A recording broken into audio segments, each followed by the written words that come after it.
You know, everybody loves your neighborhood teacher, but no one wants to pony up to pay us a salary where we can survive.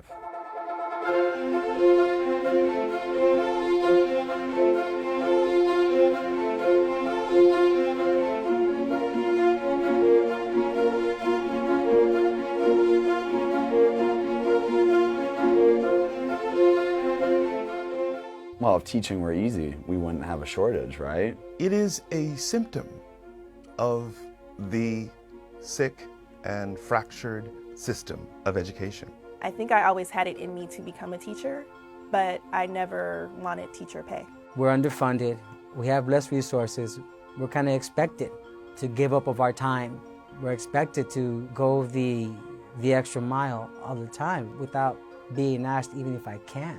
You know, I think that it's as important to guide students through an education as it is to help someone in the hospital who's sick or uphold the law in a courtroom. There is a certain amount of demonization of teachers that goes on. Knowing how hard we work and knowing what's actually happening in a classroom, it's hard to hear people put down your profession. In somebody's class is the next bioscientist. In somebody's class is the next discoverer. It's so important that we renegotiate what we think about teachers. I would say on a national level, there's too much politics involved in public education. There's too much money tied to policies and ideas about what education should be and how education should happen. There's not a lot of actual educators in that conversation, which I find extremely problematic. If you look at the education system, the highest need students usually have the lowest, smallest amount of resources. It is difficult, especially when you teach in communities of color or low-income communities. They bring a lot of trauma into the room. If you have students arriving every day and their minds are elsewhere, they don't know where they're going to sleep at night, they're cold, they're hungry, their stomachs are growling, across the board, generally, like, they're not going to thrive.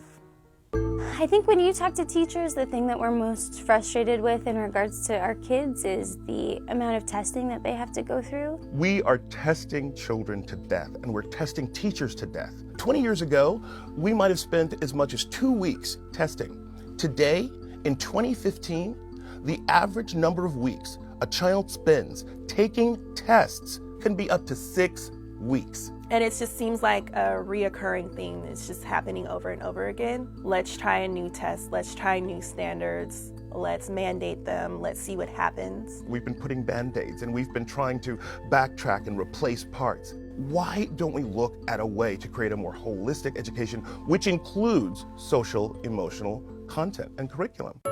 Oh, the best part? Where do I begin? Oh, the kids, right? The students, the young adults. They're the best part of the job. I wouldn't give it up for the world. It's the best choice I ever made was to be an 8th grade English teacher. For every teacher, it's when you see that spark, when you see a student engage, they're doing something that they love and they're good at it and they feel confident. They feel like they found their place in the world. That's my favorite part. The teacher I worked for kind of mentored me. I know he thought that I could be a good teacher, but he was wrong. I'm not a good teacher. I'm a great teacher. The person sitting in that room is teaching to our future, is teaching to the hope of a nation, is teaching to the potential of a world. Might we value that more as a society? Might we value that more?